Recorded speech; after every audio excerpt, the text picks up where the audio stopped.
wackiness of this shot.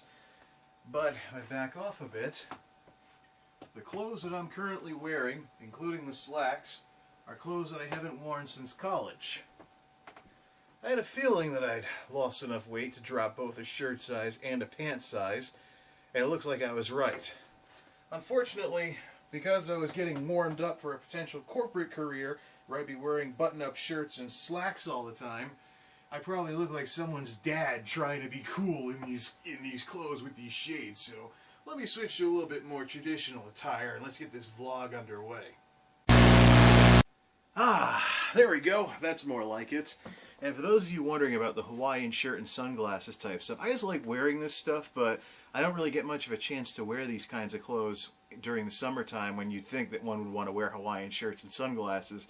There isn't exactly much for beaches around here, and I'm not really that much of a beach person, so when else would I get to wear these kinds of clothes and stuff like that? I think I've probably worn Hawaiian shirts and sunglasses more for character type stuff like this than actually to go to the beach with. So, yeah, when I was in college, my radio name was DJ Silver Ice. So guess what colors I wore? And guess what I originally got these sunglasses for? If you can imagine me as a wild and crazy metal DJ in the studio wearing shades at night in the blue light of the studio lights and stuff like that. But yeah, okay. So what was the point of all that? Why did I just walk around in clothes that made me look like someone's dad trying to be cool? Yeah, those horrendous tan slacks. Yeah.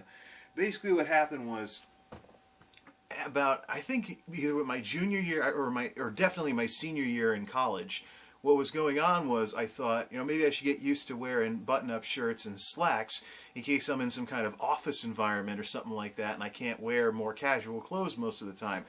Yeah, pardon the beeping, I'm doing laundry while recording these vlogs this afternoon, but anyways, so I went out to we didn't have any Walmarts anywhere near campus. So I wound up going to Marshall's for a lot of stuff, buying a lot of like unevens and stuff like that, where the pant leg is like an inch long, one pant leg is like an inch longer than the other, or something like that, or like a half inch or something. But basically, the pant legs aren't the same length, and there's a lot of like uneven type stuff and things like that that end up at those discount stores. But I kind of developed an entire wardrobe of button-up shirts and slacks to replace all my t-shirts and jeans that I wore the first part of my college years.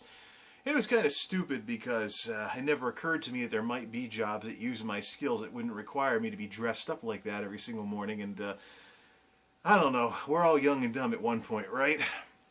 So what led to all of that? Basically what happened was I went to go see the folks at my church this morning, and I noticed that the black jeans that I was wearing were all but falling off of me without a belt. So I was like, man, have I finally lost enough weight that I've lost enough to drop both a shirt size and a pant size?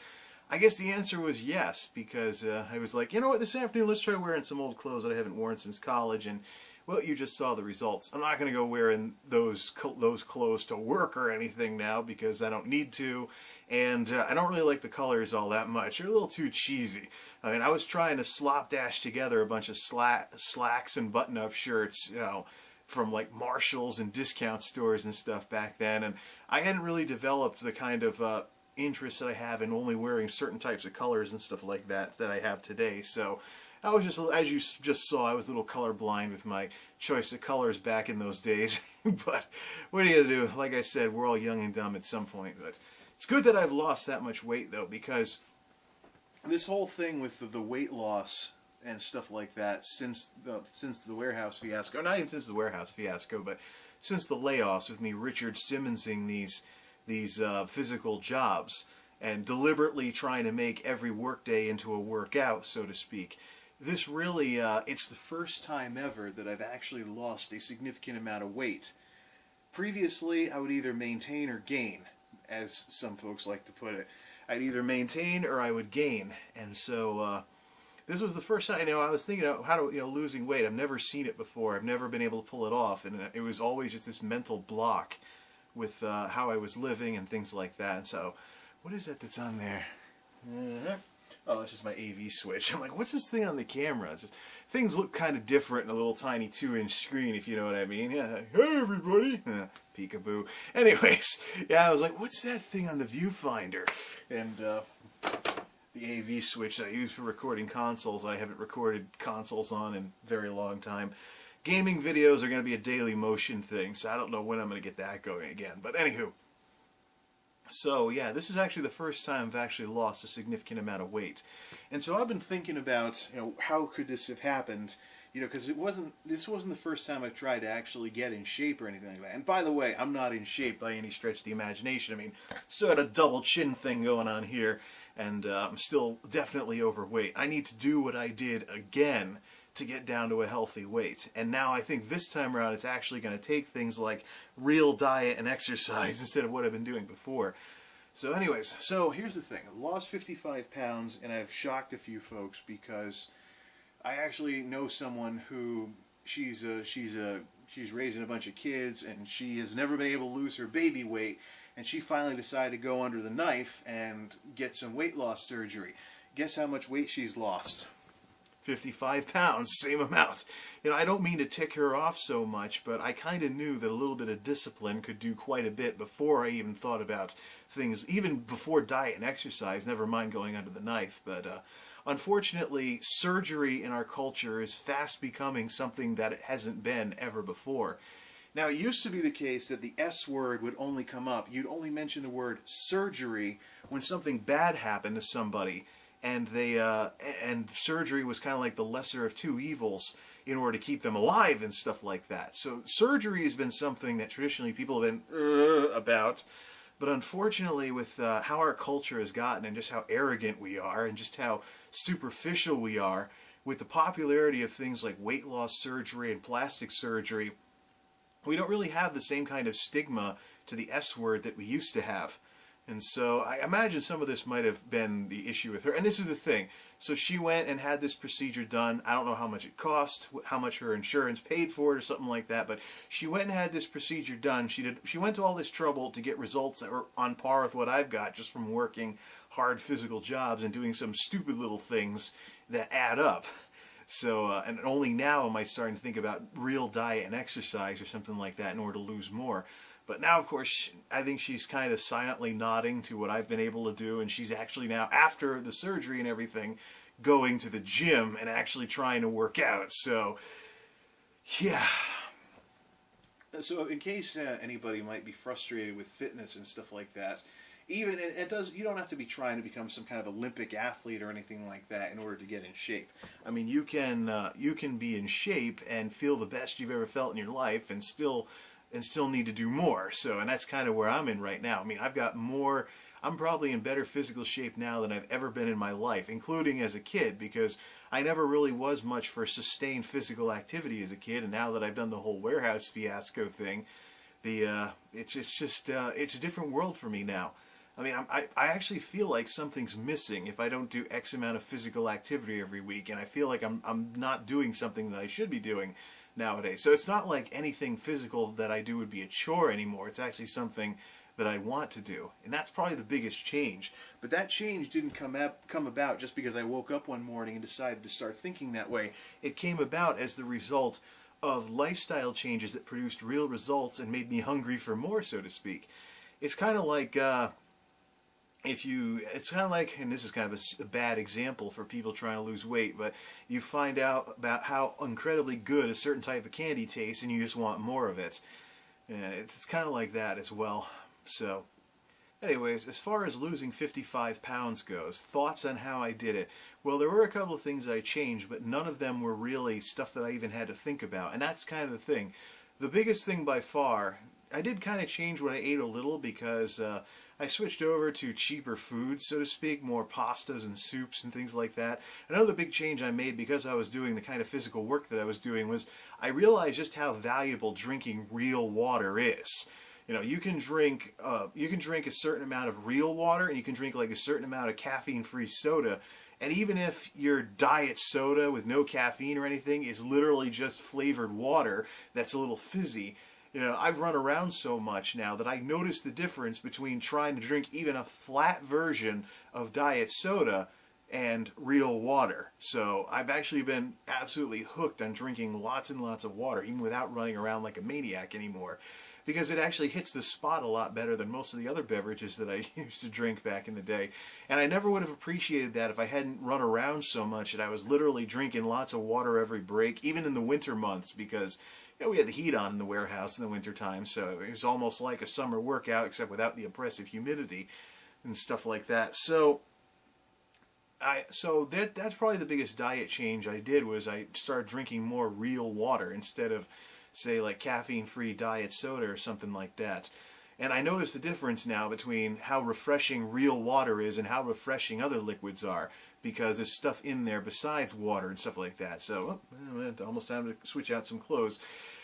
So, yes, that's really the biggest thing. As far as eating goes, change from mostly calorically dense stuff like burgers and chicken patties and stuff like that to more of a mix of things like soups and pastas and stuff like that. It's not like I'm like doing the generic cartoon stereotype diet of like one lettuce leaf on a plate or anything even close to that. So, so some of the changes in the caloric density is probably the biggest change that I've made on the diet front without actually going on any real diets. So it's just getting away from the calorically dense stuff that has done quite a bit of that for me. The biggest thing, though, that I can attribute this weight loss to is something I call incidental exercise. And what incidental exercise is when you make a workout out of stuff you were going to do anyways. So you're gonna do this anyways. Like, just pick up the hustle or something like that, or pick up the pace or something along those lines. Now, I tried recording something like this earlier, and I tried going into detail on incidental exercise, and wound up with an absolutely ginormous video blog. So I'm not going to go into really all that much detail on the topic now, but we will revisit it later on.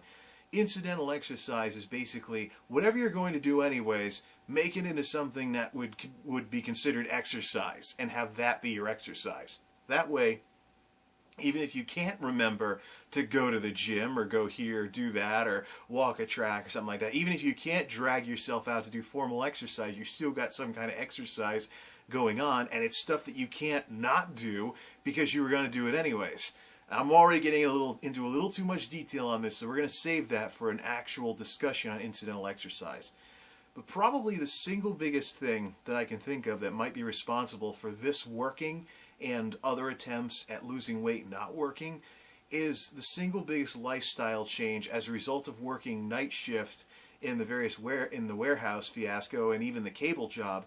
Actually, no, it was day shift with the cable job. But anyways, most notably with the warehouse fiasco being on night shift, I was doing strenuous physical activity very early in my day. And of course, I was on night shift, so technically it was in the evenings, but here's the thing. You know how folks say that if you do cardio type stuff, it jumps up your metabolism for several hours afterwards? That was the biggest difference. I was doing something physical very early in my day.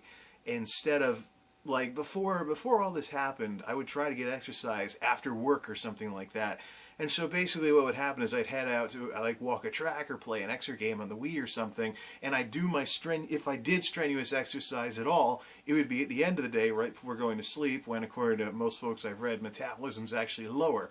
So whoop-de-doo.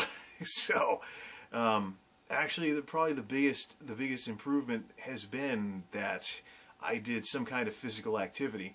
And here's the thing. I'm running into situations now where I have no energy on the weekends. And I think some of that is because I'm disrupting my sleep schedule too much. I'm getting up before dawn during the week and then trying to sleep in on weekends, and it's just not working out. I'll wake up, and don't laugh when I say this, but I'll wake up at 7 in the morning on a weekend and feel like I overslept. So what I'm thinking of doing actually is getting up at the crack of dawn, going out, instead of messing up my sleep schedule on weekends because it's the weekend, get up at the crack of dawn and go out and do something like walk the track or do something physical in the wee hours of the morning. And join all those exercise nuts that go running first thing in the morning or something like that. But I probably shouldn't call them exercise nuts anymore, because these people that get out of bed and go off and do something really physical and have that wake them up instead of coffee, from what I've read, that's actually something good that I should be doing more of. And I've already seen the results of, screen just turned off way over there somewhere. because I haven't been at that computer while recording this. But anyways, so these people that are doing this strenuous activity very early in the morning, yeah, it sounds like something that should drive us nuts, but if we're disciplined enough to pull it off, it actually does make quite a bit of sense. So where I go from here, I'm actually thinking of trying some real diet and exercise type stuff to lose even more, but the precedent's been set. It is possible for a guy like myself, born under the sign of the Michelin Man, as we like to say in my family, to lose a significant amount of weight like this. And this was actually my dad lost something similar to this when he walked a track for a bit when I first went off to college, but it took him the better part of a year to lose all that weight. And I think I kind of got similar results, but it's not just about, and this is kind of the big thing here, if you want exercise, never exercise to lose weight. Don't ever exercise. Weight loss should be a secondary goal. Even if your doctor tells you you need to lose weight, weight loss should be a secondary goal when you go to exercise. Really, the big thing with exercise is yeah, you'll lose weight, but you'll also gain something else. You'll gain strength, you'll gain dexterity, I think so, unless you're klutz like me. You'll gain strength, you'll gain flexibility and things like that. All these other things that'll make you feel better, even if you don't lose anything at all. You'll just get hooked on the rush from, once you get over that, it's like, I hear a lot of talk about flywheels as a business model for, be disciplined enough, push for these changes until they just start working automatically because everyone's used to them. So it's like pushing a flywheel. You have to try really hard to get it going, but then once it's going, it kind of almost moves on its own momentum.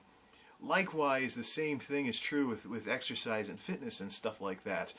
So don't ever medicinally or therapeutically try to lose weight through exercise because it's never going to work. You really got to be interested in other stuff like increased energy, increased flexibility, being stronger, being able to actually run or something like that. Or if you want something a little more novel and comical, being like 30 or 40 something years old and having teenagers wondering why you have so much energy. So that's really it. So I've been reading a few things about fitness and stuff like that as I'm planning my next steps, so to speak. And I think it really is worth noting that, yeah, it's true. You really can't exercise just to lose weight or something like that, or just to tell your doctor that you exercise. There needs to be reasons other than those generic reasons before you hit the track, hit the weights, hit the gym, or something like that. It really is all about feeling better day to day too. Like, for example, I drank a little bit of caffeine in the morning to get used to day shift again when I first went back to day shift, but I've stopped. I'm back to not needing coffee in the morning again, and that's without running around like a maniac in a warehouse all the time. So, actually, I've become so sensitive to caffeine again that 1 cup of New England-style Dunkin' Donuts coffee actually gets me the shakes because I've gotten that sensitive to it from not drinking it a lot. We had coffee and donuts on Friday. I had 1 cup of coffee and almost had to go home. It's like, I was like that. So, but it's good though that I'm like that instead of these people that drink like 4 or 5 cups and it barely does anything except for a placebo effect because they've gotten so used to the caffeine that it barely does anything for them anymore. Well, I guess I've managed to do some things that my doctor would approve of, but just some thoughts on losing 55 pounds. I'll talk about incidental exercise in a later vlog. But till next time, take care everybody. Thanks for watching. This is MultimediaJay signing off. Thanks for stopping by.